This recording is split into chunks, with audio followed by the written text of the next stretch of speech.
ઉધના વિસ્તારમાં મીઠાની બહેન સાથે પ્રેમ સંબંધમાં હત્યા કરનારા આરોપીની 17 વર્ષ બાદ તમિલનાડુમાં ધરપકડ કરતી ઉધના પોલીસ. સુરતની ઉધના પોલીસે તમિલનાડુના આરોપીની ધરપકડ કરી છે, જે છેલ્લા 17 વર્ષથી ફરાર હતો. તેના ભાઈ અને 5 સાથીઓ સાથે મળીને ઉધનામાં સોનલ ઇન્ડસ્ટ્રીયલમાં એક કામદારની તેની બહેન સાથેના અફેરની જાણ થયા બાદ તેને છરી મારીને હત્યા કરવાનો આરોપ છે.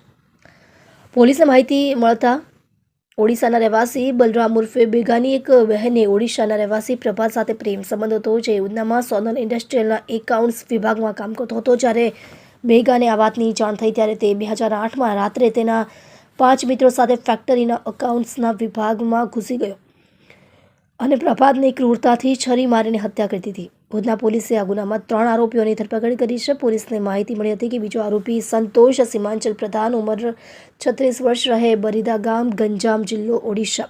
તે હાલમાં ચેન્નાઈ, તમિલનાડુમાં રહે છે અને તેની ધરપકડ કરવામાં આવી છે. સંતોષ પ્રધાન 5મા પ્રયાસે પકડાયો. પોલીસ પકડાવાના ડરથી તે વારંવાર તેનું રહેઠાણ અને કાર્યસ્થળ બદલતો હતો. પોલીસે 5મા પ્રયાસે તેને પકડી લીધો. પોલીસ ઉધનામાં હત્યાના આરોપમાં ફરાર સંતોષ સીમાંચલ પ્રધાનને શોધી રહી હતી. લગભગ 7 મહિના પહેલા પોલીસને માહિતી મળી હતી કે સંતોષ સીમાંચલ પ્રધાન ઓડિશાના ગંજામ જિલ્લાના બરીદા ગામમાં ફરતો હતો, જે મૂળ આરોપીનું ગામ હતું. માહિતીના આધારે પોલીસે તેની અટકાયત કરી હતી. જોકે પછીની તપાસમાં બહાર આવ્યું કે ધરપકડ કરાયેલ વ્યક્તિ આરોપી નથી અને તેને છોડી દેવામાં આવ્યો હતો.